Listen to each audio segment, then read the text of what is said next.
Let me share with you my observation about linerle, a Norwegian wild bird, also called white wagtail, and its parents.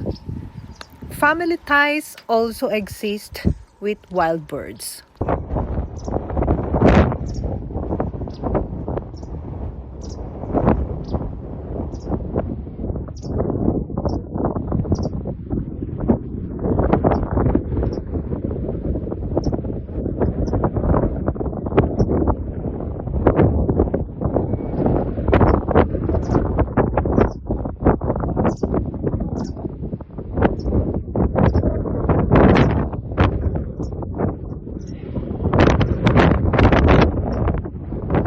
Come closer. What kind of bird are you? Are you a swallow? I was not sure, so I had to check an app, and it turned out this bird is a white wagtail. Hello, baby bird. Hello, baby bird. What are you doing here? Hello? Oh, that's why your mother was talking to me? Your mother was talking to me to take care of you.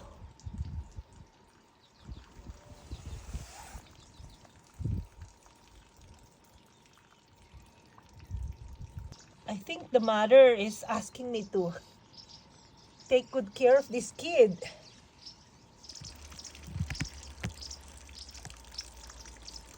There's a baby bird there. Hello, birdies. Here. Your baby bird is here. There is your baby. I came back a few minutes later and the little birdie is gone. I hope the parents have taught it how to fly because now it's raining. Hello, birdies. Are you here? No. So let's hope the parents have taken the kid back or have taught the kid bird, baby bird, how to fly. These are two parent birds. They're taking care of their kid, which is come down there near the stairs. The baby bird is smart because it rained a while ago. So from the grass, it hopped to that part of the stairs. Difficult to see her because she's so little, but she's there, right there. She's still there. But now she managed to get something to protect her from the rain. This small plant or weed. Look at that baby bird. It's so small.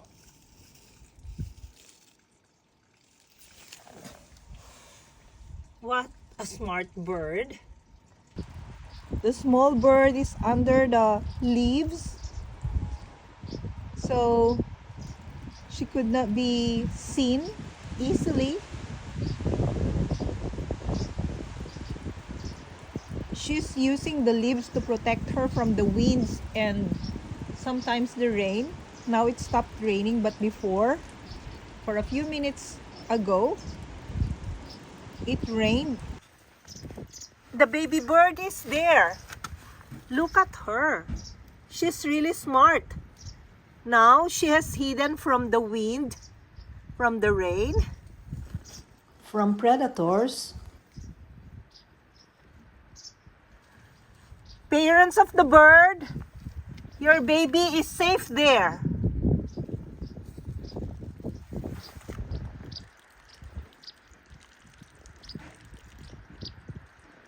Your kid is safe. She's here.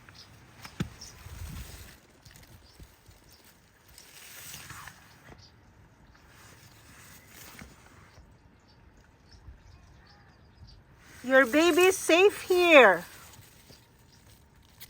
Look at that. She's really small.